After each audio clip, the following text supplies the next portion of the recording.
Hello കുട്ടീസ്, ഇന്നൊരു വ്ളോഗൊക്കെ അല്ലേ. ഇന്ന് കുറച്ച് ഇൻഫോർമേറ്റീവ് ആയിട്ടുള്ള കാര്യം പറയാം. എൻ്റെ ഫ്രണ്ടുണ്ട്, ബെസ്റ്റ് ഫ്രണ്ടുണ്ട്. ആൾ വെളിയിൽ ജോലി ചെയ്യാണ്. അപ്പോൾ കഴിഞ്ഞ ദിവസം ആളെന്നെ വിളിച്ചപ്പോൾ ഇങ്ങനെ ഒരു സ്റ്റോറി പറഞ്ഞതാണ്. ആളുടെ ഒരു ഫ്രണ്ട്, ആളുടെ ഫാമിലി ഫുൾ അവിടെ വെളിയിൽ തന്നെ സെറ്റിൽഡാണ്. അപ്പോൾ ആളവിടെ ഒരു ഏജൻസി പോലെ പേപ്പർ ശരിയാക്കി കൊടുക്കുന്നത് പോലെ ചെയ്യുന്നുണ്ട്. അപ്പോൾ രാത്രിയിൽ എൻ്റെ ബെസ്റ്റ് ഫ്രണ്ടിനെ വിളിച്ചിട്ടുള്ളതാണ്, ഒരാൾ എയർപോർട്ടിൽ നിൽപ്പുണ്ട്, നമുക്ക് പോയൊന്ന് വിളിക്കണം എന്ന് പറഞ്ഞു. അപ്പോൾ ആൾ ചോദിച്ചപ്പം പറഞ്ഞു, എടാ എന്നോട് പേപ്പർ ചെയ്ത് കൊടുക്കാൻ പറഞ്ഞു. ആളുടെ കോണ്ടാക്റ്റൊന്നും എനിക്ക് തന്നിട്ടുണ്ടായില്ല.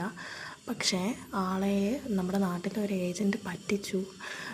നമ്മളിവിടെ വെറും കുറച്ചൊരു 5 ലക്ഷത്തിൻ്റെ അകത്ത് എന്ന് വെച്ചാൽ 4 ലക്ഷത്തിൻ്റെ അകത്തേ നമ്മൾ മേടിക്കുന്നുള്ളൂ. ആളുടെ അക്കോമഡേഷൻ അതും ഇതെന്നൊക്കെ പറഞ്ഞ് 10-12 ലക്ഷം രൂപ മേടിച്ചിട്ടാണ് വിട്ടേക്കുന്നത്. ഇവിടെ വന്നപ്പോഴാണ് പുള്ളിക്ക് അക്കോമഡേഷൻ ഒന്നും സെറ്റാക്കി കൊടുത്തിട്ടില്ല.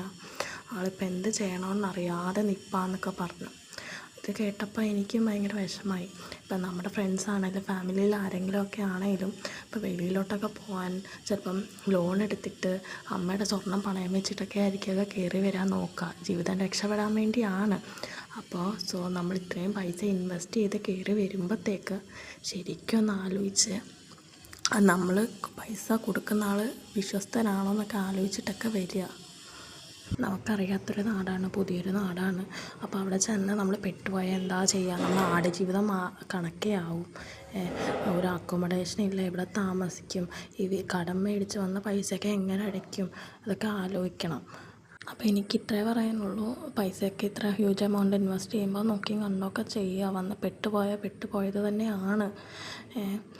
ആടുജീവിതം കണക്കെ ജീവിക്കേണ്ടി വരും. തിരിച്ച് നാട്ടിൽ ചെന്നാലും എന്ത് ചെയ്യാൻ പറ്റുക? ഇത്ര ഹ്യൂജ് എമൗണ്ടൊക്കെ എടുത്തിട്ട്. അപ്പോൾ എല്ലാവരും സൂക്ഷിച്ചും കണ്ടൊക്കെ ഓരോന്നൊക്കെ ചെയ്യുക.